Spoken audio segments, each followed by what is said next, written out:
Grammar একটা সমুদ্র, এটা আসলে একটা সমুদ্র।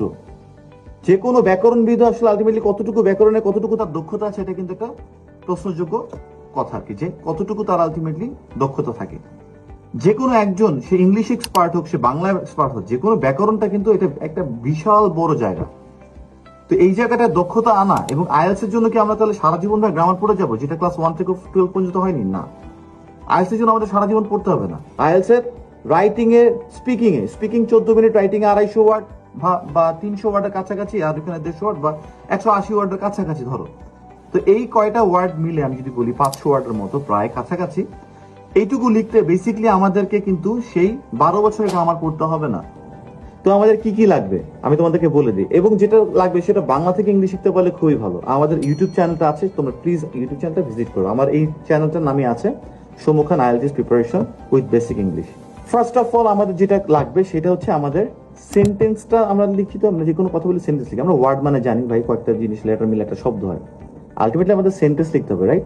সো ফার্স্টে আমাদেরকে সেন্টেন্সটা নিয়ে ধরতে হবে। প্রথম যে জিনিসটা ধরতে হবে সেটা হচ্ছে সেন্টেন্সটা আসলে কাকে বলে, সেন্টেন্সটা আমি কিভাবে আনতে পারি। আচ্ছা, তারপরে আমরা আলটিমেটলি দেখবো এই সেন্টেন্সটাকে কিভাবে আলটিমেটলি একটু বড় করা যায়। ওকে, তাহলে সেন্টেন্স স্ট্রাকচার লিখে রাখো। Next, sentence structure. এই সেন্টেন্স স্ট্রাকচারে তোমরা 4 রকমের সেন্টেন্স শিখতে পারবা। একটা হচ্ছে simple sentence, I eat rice. একটা হচ্ছে compound sentence, for example I like rice but I don't eat eat, অথবা I don't eat twice a day.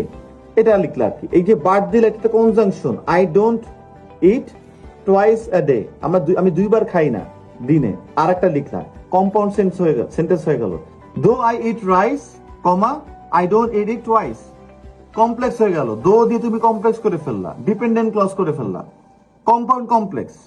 এইটা হচ্ছে তোমার ফার্স্ট স্টেপ হওয়া উচিত, সেন্টেন্স। সেকেন্ড যে ইম্পর্টেন্ট জায়গা, পার্টস অফ স্পিচ। থার্ডে যেটা জিনিস আমরা পড়াই এবং আমি মনে করি সেটা খুবই ইম্পর্টেন্ট, সেটা হচ্ছে সাবজেক্ট ভার্ব এগ্রিমেন্ট। কোথায় এস হয়, কোথায় ইএস হয়, কোথায় এইটা হয়, কোথায় ওইটা হয়। এটা kind of defensive role play করে, যাতে ভুল আমাদের না হয়। হ্যাঁ, কোথায় কাউন্টেবল নাউন, কোথায় কি হবে, এভাবে এগুলো আমাদেরকে দেখতে হবে।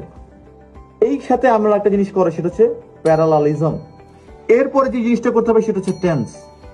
কারণ সাবজেক্টের বুঝলাম, অবজেক্টের জায়গায় বুঝলাম, বড় করা বুঝলাম, অ্যাডজেক্টিভটা যে ঢুকানো বুঝলাম, টুকিটাকি অনেক কিছু বুঝলাম। এইবার তো ভাই ভার্বই তো বুঝি না, কোন সময় আই হ্যাভ বিন ডুইং বলবো, নাকি আই ডিড বলবো, না আই ডু বলবো, না আই উইল ডু বলবো।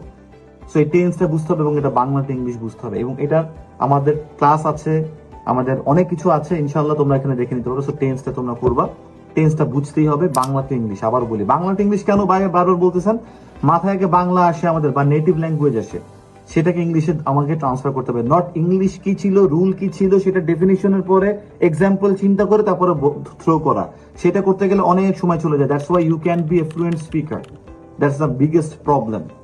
এরপরে লাস্টে যেটা আমরা করাই সেটা হচ্ছে ভয়েস চেঞ্জ।